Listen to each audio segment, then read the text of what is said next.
বড় মা রোশনাইকে বলেন, তুমি আমাকে মিথ্যে বলে গিয়েছিলে কেন রোশনাই? রোশনাই বলে, আমি যদি মিথ্যে না বলতাম তাহলে তুমি আমাকে যেতে দিতে বলো? আর দেখাটা তো আমাকে করতেই হতো, কারণ আমি স্যারজিকে কথা দিয়েছিলাম। তখন তনুশ্রী বলে, তুমি এই মেয়েটার সঙ্গে দেখা করতে চেয়েছিলে কেন আরণ্যক? আরণ্যক বলে, কারণ আজকে আমার জন্মদিন। হয়তো রোশনাই আর কোনো দিন আমার জন্মদিনে থাকবে না। গরিমা কারণ জানতে চাইলে আরণ্যক বলে, রোশনাইকে এই বাড়িতে অনেক অসম্মান, অনেক অপমান ফেস করতে হয়েছে। আমার মনে হয়েছে ওকে একটু সম্মান দিয়ে, একটু ট্রিট দিয়ে আমি কিছুটা কভার করতে পারবো। তাই আমি ওকে বলেছিলাম, তুমি তো চলে যাবে, তাই আজ বিকালে আমরা কোথাও বেরোবো। গরিমা তখন বলে, তোমার একবারের জন্য কি মনে হলো না যে তুমি আমার সঙ্গে চিট করছো? তখন আরণ্যক বলে, না।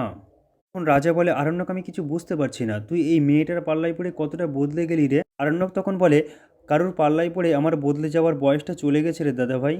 তোর যদি মনে হয় যে আমি বদলে গেছি, তাহলে আমি নিজে থেকেই বদলে গেছি, কারোর পাল্লায় পড়ে নয়। গরিমা রোশনাইকে উদ্দেশ্য করে বলে, তাহলে বই, গিফট কেনা, এগুলো সব মিথ্যে ছিল বলো? রোশনাই তখন বলে, বই, গিফট কেনা এগুলো আমার দরকার ছিল ঠিকই, কিন্তু আমি আজকে বই গিফট কিনতে যাইনি। আমার সামনে এই কথাটা বলতে তোমার লজ্জা করলো না?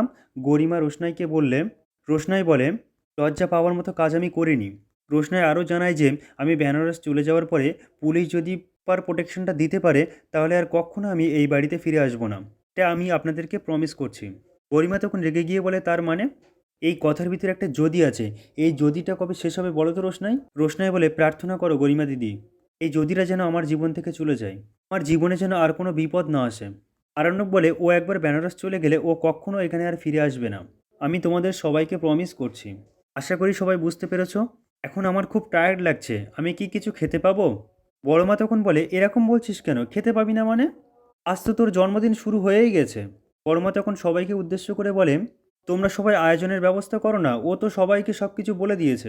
আরণ্যক তখন বলে, তোমরা যদি কোনো প্ল্যান বা অনুষ্ঠান করে থাকো, তাহলে আমাকে ডেকে নিও, আমি চেঞ্জ করতে উপরে যাচ্ছি। রোশনাইও তখন রুমে চলে যায়। গরিমাও তখন রোশনাইয়ের সঙ্গে রোশনাইয়ের রুমে চলে আসে আর বলে, তোমার সঙ্গে আমার কিছু কথা আছে রোশনাই।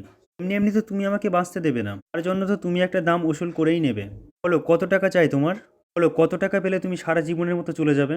গরিমা তখন বারবার জিজ্ঞাসা করতে থাকে যে তার কত টাকা চাই আমাদের জীবন থেকে চলে যাবার জন্য। এদিকে তো বাদশা চলে এসেছে কেক কাটার জন্য, আর সবাইকে বলে, চলো এবারে কেক কাটা যাক। বাদশার বাবা তখন বলে, আজ তুমি যা করেছো বাদশা, তুমি কেক কাটবে আর আমি দাঁড়িয়ে দাঁড়িয়ে দেখবো? সেটা আমি কখনোই পারবো না। তনুশ্রী তখন বলে, বাচ্চা তুমি আজ যা করলে, আমাদের মান সম্মান সব মাটিতে মিশে গেছে। আমরা তোমাকে মানুষ করেছি বাচ্চা। বাচ্চা তখন বলে, আমার যা বলার আমি বলে দিয়েছি, আর কিছু বলার নেই আমার। আরণ্যকের বাবা বলে, আমাদের বলার আছে। ব্যাপারটা কবে থামবে বলো তো বাচ্চা, আমাদের একটা ডেট দাও। আরণ্যক বলে, আমি তো তোমাদেরকে বললাম ও তো 2-4 দিনের মধ্যে চলে যাবে। আরণ্যকের বাবা তখন বলে, ও এমনি এমনি তোমার ঘাট থেকে নামবে না বাচ্চা, মিসআন্ডারস্ট্যান্ডিংয়ে থেকো না। ও টাকা নিয়েই নামবে। আমি তোমার বাবা, আমি তোমার থেকে বেশি দিন দেখেছি এই পৃথিবীতে। আমি ওর অ্যাকাউন্টে 5 লক্ষ টাকা দিয়ে দিচ্ছি, ওকে এই টাকাটা নিয়ে চলে যেতে বলো।